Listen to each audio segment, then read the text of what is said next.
जय श्री कृष्णा भक्तों, आप सभी लोगों का मेरे YouTube चैनल में स्वागत है। भगवान की कृपा आप लोगों पे सदैव बनी रहे। तो आज मैं आप लोगों को बहुत ही रोचक कथा सुनाने जा रही हूँ। आप इस कथा को ध्यानपूर्वक सुनिएगा। नियोग न होता तो महाभारत भी न होती। यह वाक्य सुनने में जितना सरल होता है उतना ही गहन और सत्य है, क्योंकि हस्तिनापुर के जिन 4 महापुरुषों ने आगे चलकर महाभारत की दिशा, धारा और परिणाम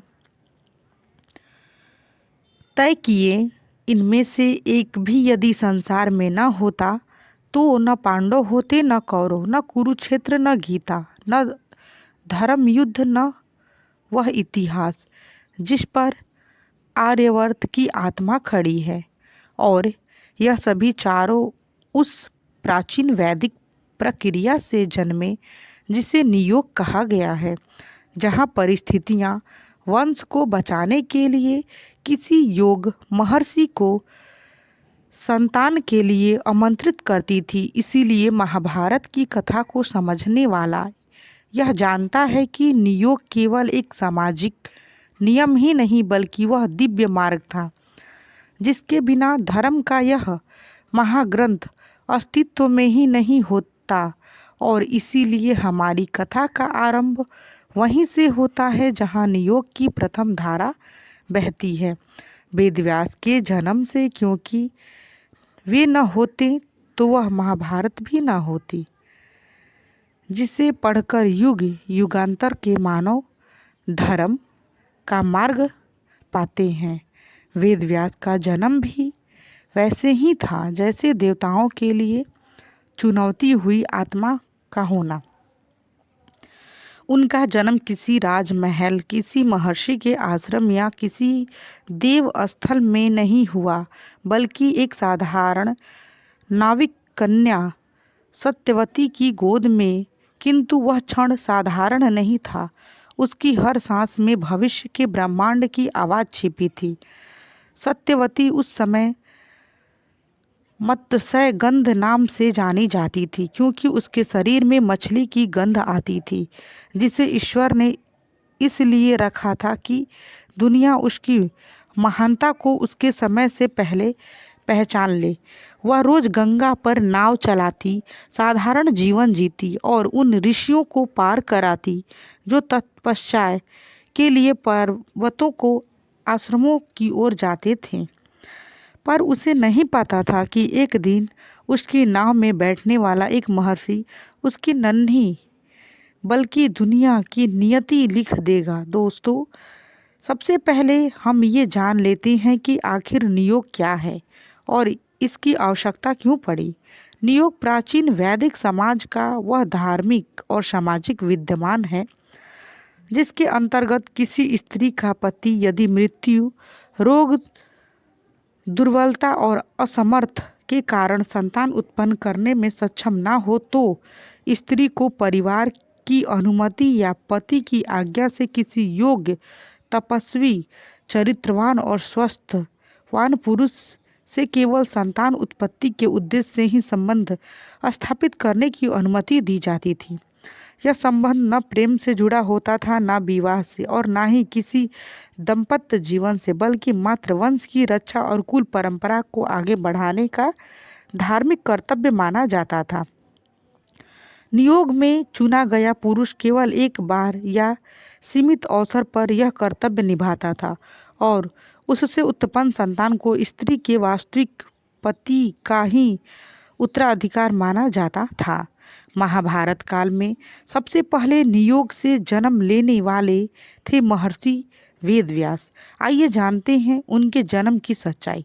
महर्षि वेदव्यास की रहस्यमयी कथा। आकाश में हल्की सांझ उतर रही थी और गंगा के तट पर बहती शीतल हवा के साथ वह रहस्य भी बह रहा था जो आगे चलकर आर्यवर्त के इतिहास को बदलने वाला था।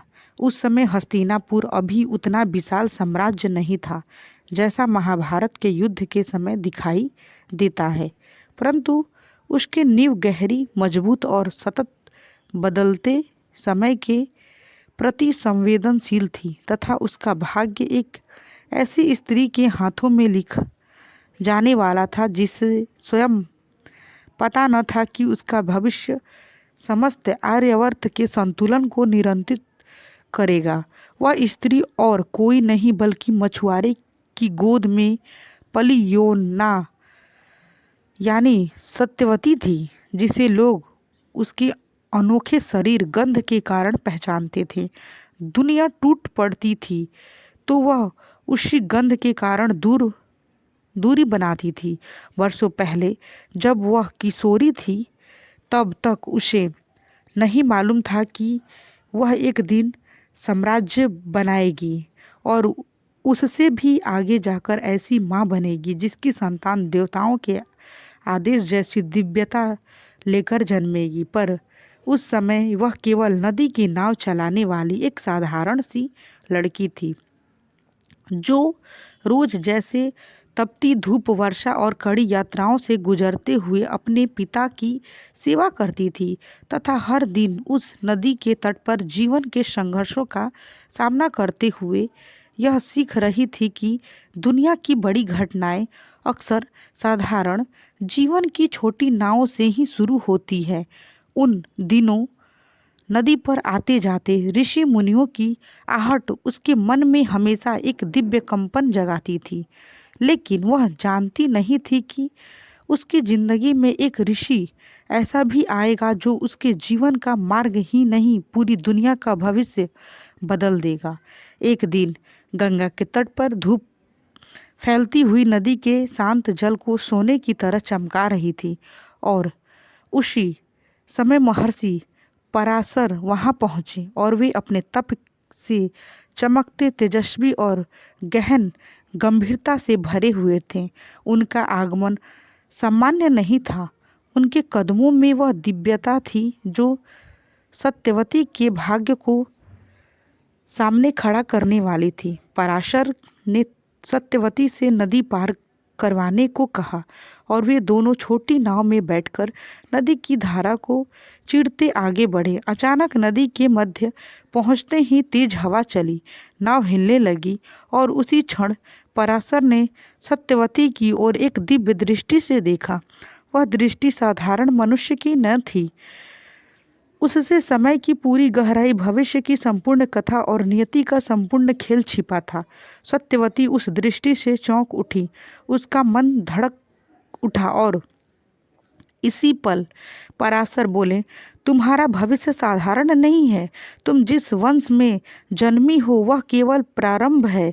आगे तुम वह धुरी बनोगी जिस पर समस्त आर्यावर्त का इतिहास घूमनेगा। सत्यवती ने घबरा कर कहा, मुनिवर, मेरे जीवन में ऐसा क्या है कि आप इतनी बड़ी बात कह रहे हो? मैं तो एक साधारण नाविका की पुत्री हूँ। पराशर मुस्कुराए और बोले, तुम साधारण नहीं हो, तुम वह मध्यम हो जिसे भगवान स्वयं चुनते हैं। तुम ही से वह पुत्र उत्पन्न होगा जो वेदों का विभाजन करेगा, पुराणों की रचना करेगा और जिसे स्वयं व्यास नाम देगा। यह सुनते ही सत्यवती का चेहरा भय, संकोच और अविश्वास से भर गया। उसने तुरंत कहा, भगवान, लोक लाज क्या होगी? मेरा कुमार्य क्या होगा? मेरा पिता की प्रतिष्ठा का क्या होगा? यदि किसी ने देख लिया तो? पराशर ने उसके मन के सारे प्रश्न पढ़ लिए, फिर बोले, मैं तुम्हें वर देता हूँ कि इस घटना को कोई नहीं देख पाएगा। तुम्हारा कुमार्य अक्षुण्ण रहेगा और तुम्हारे शरीर से उठने वाली मछली की गंध सदा के लिए समाप्त होकर उसकी जगह दिव्य कस्तूरी सुगंध उत्पन्न होगी। तुम्हारे पिता का सम्मान और तुम्हारा भविष्य दोनों सुरक्षित रहेगा। और जैसे ही उनके वचनों का उच्चारण समाप्त हुआ, पूरे नदी तट पर एक और काल्पनिक माया छा गई। चारों दिशाएं शांत हो गईं, आकाश जैसे स्थिर हो गया और नाव के चारों ओर एक दिव्य आभा फैल गई।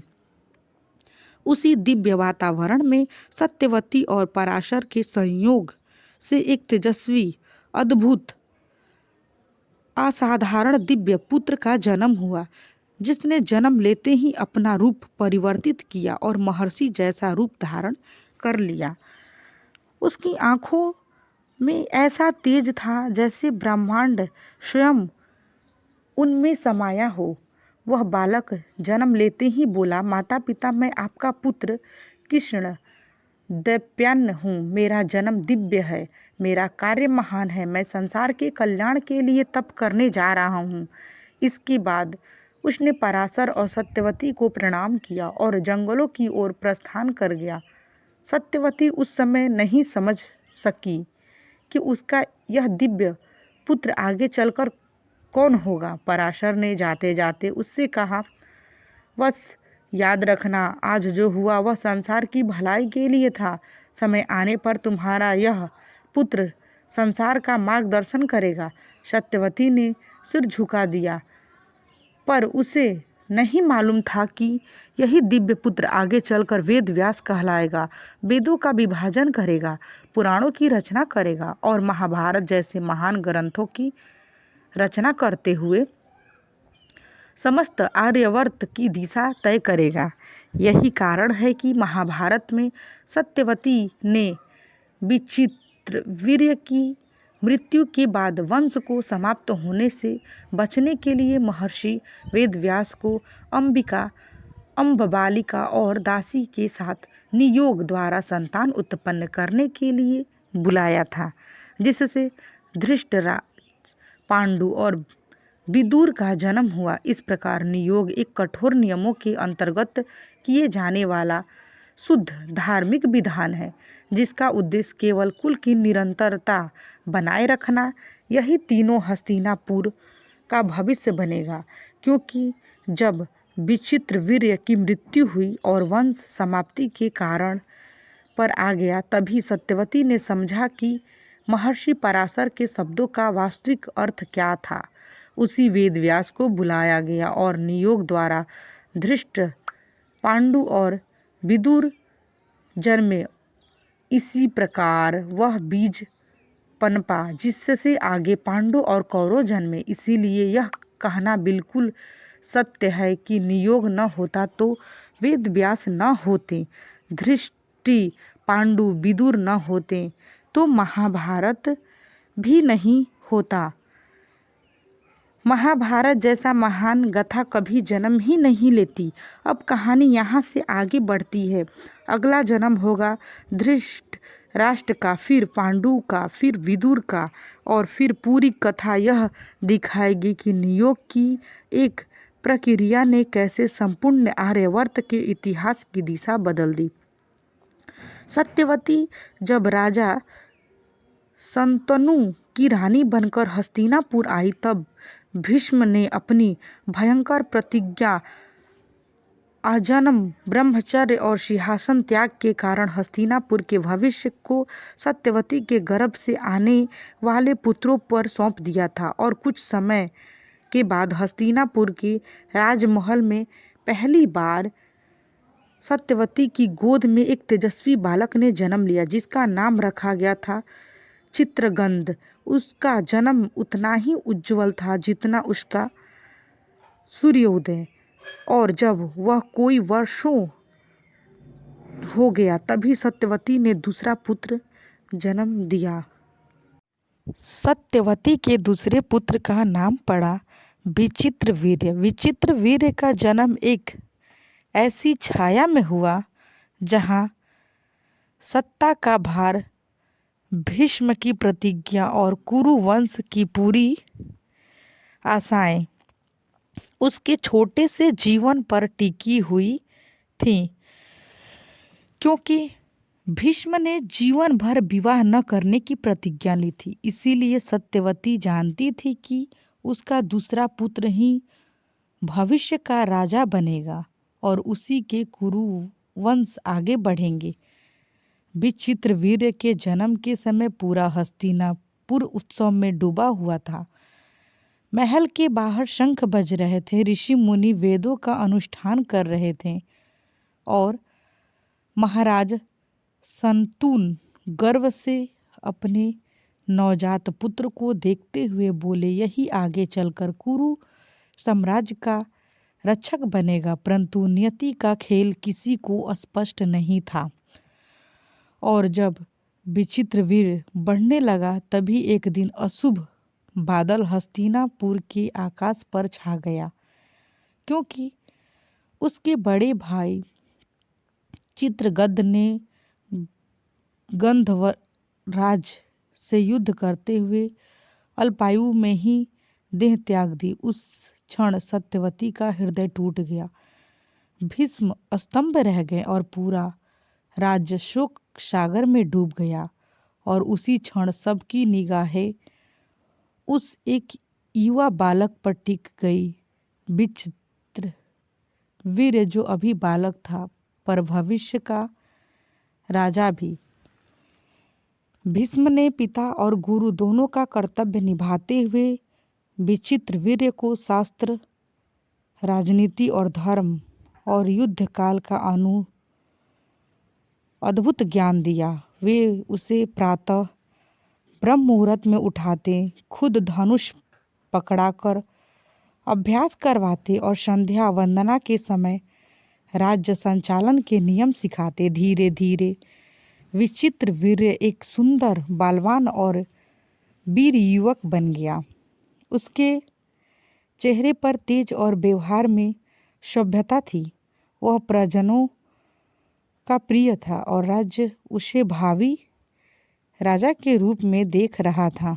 वर्षों बाद जब वह युवा हुआ, भीष्म ने अपने कर्तव्य के अनुसार काशी राज्य की 3 राजकन्याओं अम्बा, अंबिका और अम्बा बालिका के स्वयंवर में जाकर अपने अतुलनीय बल से तीनों को जीत लिया और हस्तिनापुर ले आए। यह भीष्म का कर्तव्य था, क्योंकि वह स्वयं विवाह न कर सकता था, पर उसको अपने भाई के लिए योग्य रानी चाहिए था। विचित्रवीर्य की शादी धूमधाम से हुई। पूरा हस्तिनापुर फिर से जीवन से भर गया। पर सत्यवती के हृदय में एक अनजान भय था। वह जानती थी कि उसका पुत्र विलासी स्वभाव का है। उसे रात्रियों में अत्यधिक आसक्ति है और यही उसकी आयु को कम कर सकता है। सत्यवती ने बार बार समझाया, पुत्र राज्य की जिम्मेदारी सबके ऊपर होती है, पर विचित्रवीर्य ने युवा सुखों में स्वयं को इतना डुबो दिया कि उसके शरीर से धीरे धीरे शक्तियां खोना शुरू कर दी। वह सांस लेने में भी कठिनाई महसूस करता। रातों को बेचैनी रहती और चिकित्सक कहते, महाराज अत्यधिक भोग और रातियों के कारण शरीर दुर्बल हो गया है। भीष्म चिंतित थे, सत्यवती भयभीत थी और पूरा राज्य परेशान था। कुछ ही समय में विचित्रवीर्य बीमार पड़ गया। उसकी शक्ति क्षीण होती गई और अंत में एक दिन जब पूरा महल शांत था, सत्यवती उसके पास बैठी थी। भीष्म दूर खड़े थे। तभी विचित्रवीर्य ने धीमे स्वर में कहा, माता मुझे क्षमा कीजिए, मैं आपके सपने पूरे नहीं कर सका। और इतना कहकर उसकी सांस रुक गई। सत्यवती चीख उठी। भीष्म असहाय खड़े थे। जिस वंश को उन्होंने अपनी प्रतिज्ञा के लिए त्यागा था, वह वंश उनकी आंखों के सामने समाप्त हो रहा था। विचित्रवीर्य बिना संतान के मृत्यु को प्राप्त हुआ। यही वह क्षण था जिसने अपने आने वाले महाभारत के इतिहास का सबसे बड़ा मोड़ बना। क्योंकि अब कुरु वंश का वंश आगे कैसे बढ़े, राज्य का भविष्य किसके हाथ में जाए, सिंहासन किसे मिले, तब सत्यवती को याद आया उनका पहला पुत्र, नदी का दिव्य बालक, वेदों का ज्ञाता वेद व्यास।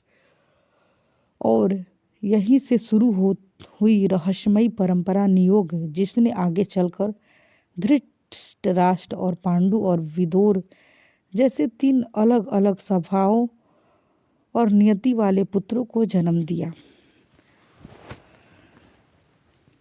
अगर विचित्र वीर्य अल्पायु में न मरते तो वह नियोग होता,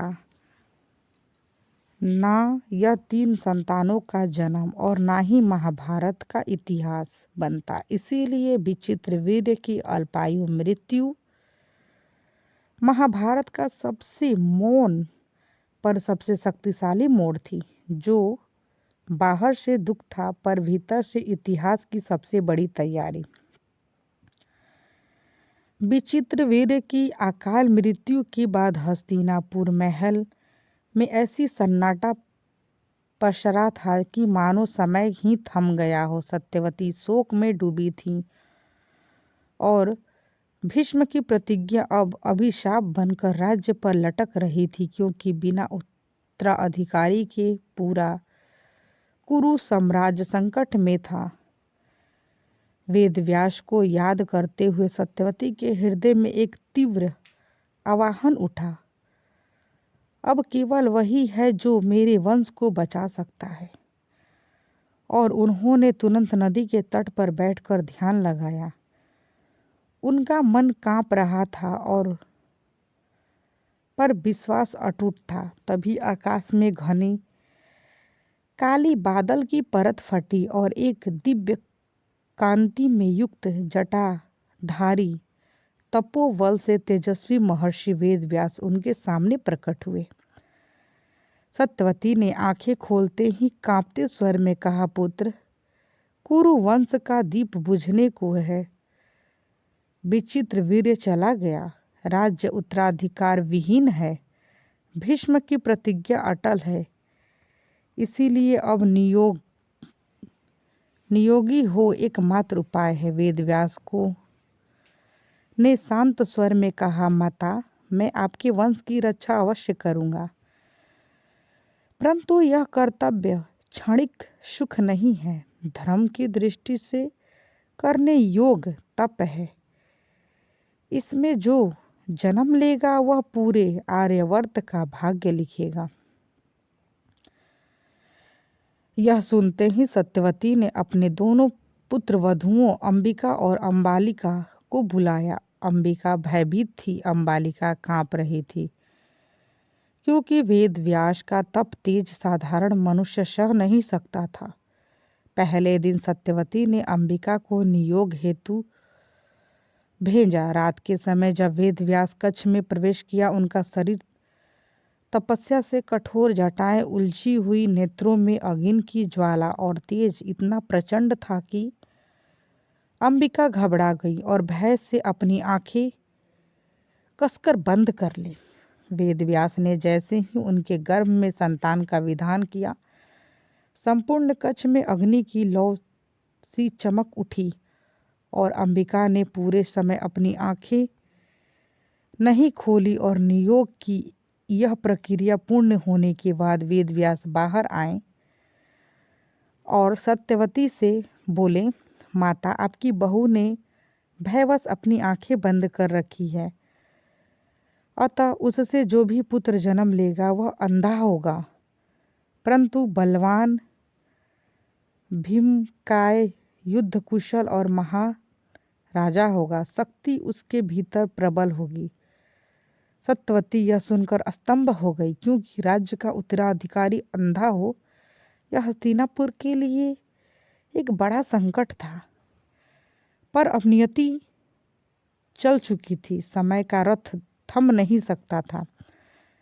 कुछ महीनों बाद हस्तिनापुर के महल में अंबिका ने एक विशाल काय परंतु दुष्टहीन बालक को जन्म दिया, जैसा वेदव्यास ने कहा था।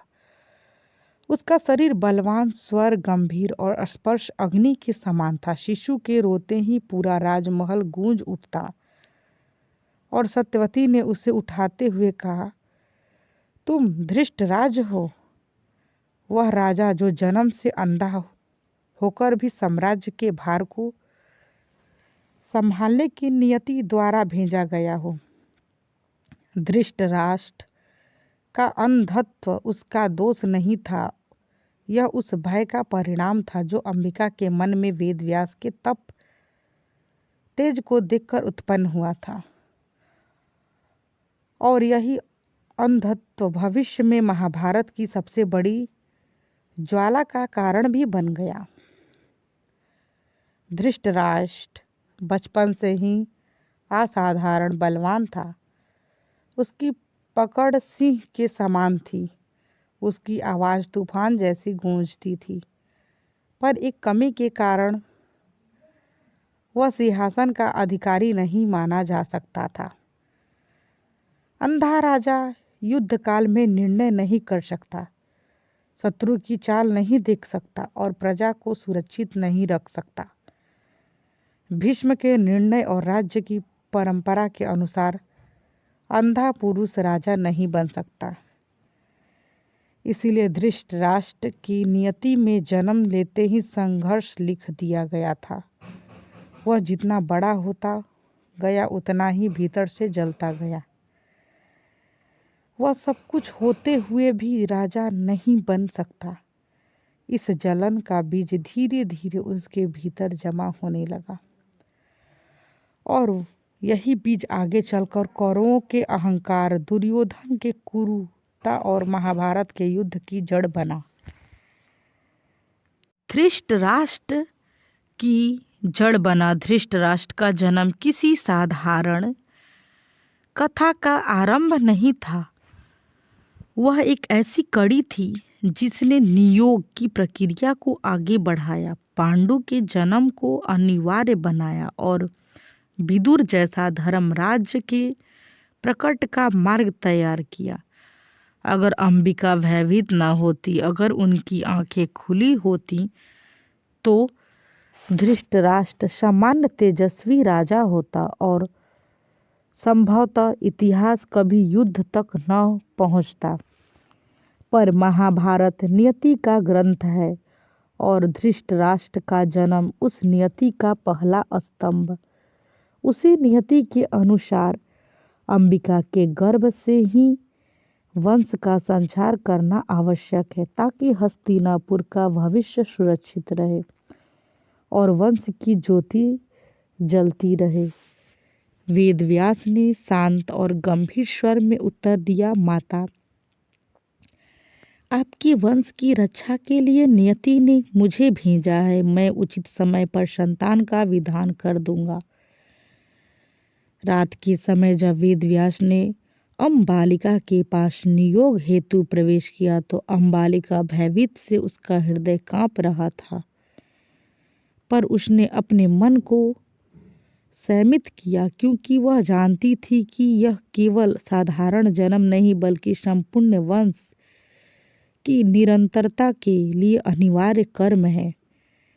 नियोग के समय अम्बालिका भयवश पीली पड़ गई और उसी पीले रंग का असर उसके गर्भ में जन्म लेने वाले पुत्र पर पड़ा, जिससे शिशु का शरीर पीतवर्ण का हुआ, लेकिन उसके भीतर अद्भुत समर्थ, वीरता और राजसत्ता का बीज विद्यमान था। कुछ ही समय बाद हस्तिनापुर के महल में एक बालक का जन्म हुआ जिसे नाम दिया गया पांडु। उसका व्यक्तित्व बचपन से ही शांत, संयमी और तेजस्वी था।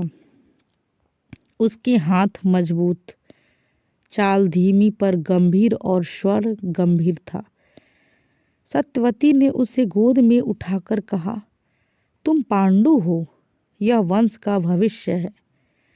तुम्हारे भीतर वीरता और धर्म की शक्ति है, पर शरीर दुर्बल है। पांडु का शरीर भले ही कमजोर का प्रतीक था, लेकिन उसकी बुद्धि और संयम असाधारण थे। भीष्म ने उसे शस्त्र नीति, युद्ध कला और काज का ज्ञान देना शुरू कर दिया।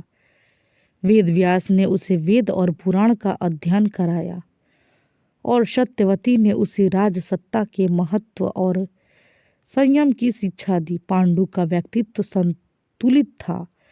वह क्रोध में नहीं आता था, पर निर्णय लेने में दूरदर्शी था। उसका हृदय धर्म और न्याय से भरा था और यही गुण उसे भविष्य में 5 पांडवों का पिता बनने योग्य बनाता था, क्योंकि नियति ने उसे केवल शरीर और राज्य के लिए नहीं बल्कि महाभारत के यथार्थ और धर्म की रक्षा के लिए भेजा था। यदि पांडु का जन्म न होता तो कौरव और पांडवों का संघर्ष असंभव होता, महाभारत का युद्ध नहीं होता और धर्म की परंपरा के आदर्श की स्थापित भी नहीं होती। इसीलिए पांडु का जन्म नियति के अनुसार केवल वंश वृद्धि नहीं बल्कि भविष्य की गाथा की नींव था। उसके जीवन की शुरुआत ही संयम, वीरता और धर्म का प्रतीक बन गया। हस्तिनापुर और संपूर्ण कुरुवंश के लिए उज्जवल भविष्य की ओर पहला कदम था। भक्तों, अब जानते हैं विदुर के जन्म की रहस्यमयी कथा। धृतराष्ट्र के जन्म के समय हस्तिनापुर महल में उत्सुकता और चिंता का मिश्रित वातावरण था। अंबिका भयभीत हो गई थी और अपनी आंखें बंद करके नियति के विधान का परिणाम धृतराष्ट्र को अंधा बना दिया।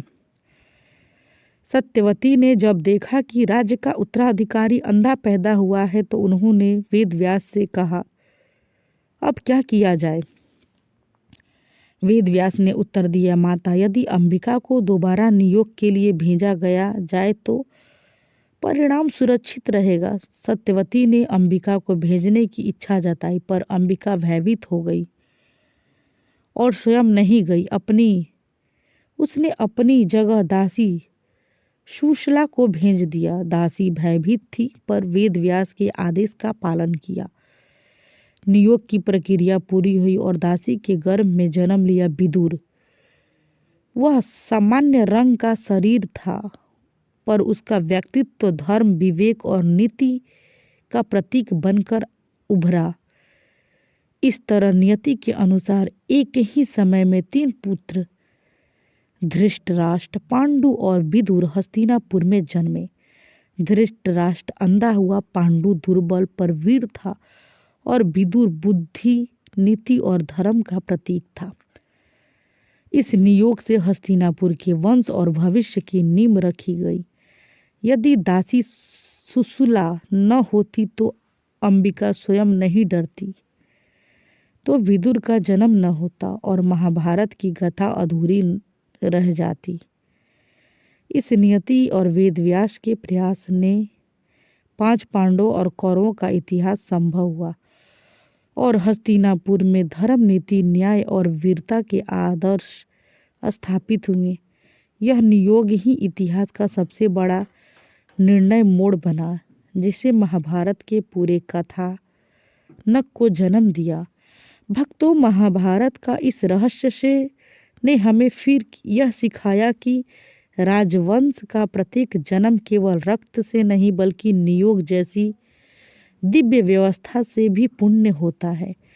वेदव्यास, धृतराष्ट्र, पांडु और विदुर की यह जन्म कथा हमें यह समझाती है कि भाग्य जब अपना मार्ग चुनता है तो वह किसी भी परंपरा, किसी भी बाधा और किसी भी भय से नहीं रुकता। अगर इस गुण कथा ने आपको हृदय को छुआ है तो आपको नई समझ दी है तो कमेंट में लिखिएगा, महाभारत अमर रहे। आपका एक शब्द हमारी भक्ति और ज्ञान की यह यात्रा को और भी दिव्य बना देता है। और हाँ, यदि यह कथा आपको पसंद आई हो तो इसे अवश्य लाइक कीजिएगा और अपने दोस्तों और परिवारों के साथ शेयर कीजिएगा। यदि आप पहली बार हमारे साथ जुड़े हैं तो चैनल को सब्सक्राइब कर लीजिएगा, क्योंकि अगली बार हम फिर मिलेंगे एक और अनसुने, अद्भुत और रहस्यमयी अध्याय के साथ। यदि आपने अभी तक मेरे YouTube चैनल को सब्सक्राइब नहीं किया है तो कृपया करके आप मेरे चैनल को सब्सक्राइब कर लें और बेल आइकन को भी दबा लें ताकि आप लोगों को मेरे वीडियो का नोटिफिकेशन मिलता रहे। तो भक्तों, आप मेरे वीडियो को लाइक करें और कमेंट करना बिल्कुल भी ना भूलें और इसी तरह का वीडियो देखने के लिए मेरे चैनल पर बने रहें और अपने दोस्तों के साथ अवश्य शेयर करें। यह कथा आपको कैसी लगी ज़रूर हमें कमेंट में बताएं। मेरा पूरा वीडियो देखने के लिए आप लोगों का बहुत बहुत धन्यवाद। अब मैं इस वीडियो को यहीं पे एंड करूँगी। मिलूँगी आप लोगों से नेक्स्ट वीडियो में। कमेंट बॉक्स में जय श्री कृष्णा अवश्य लिखें।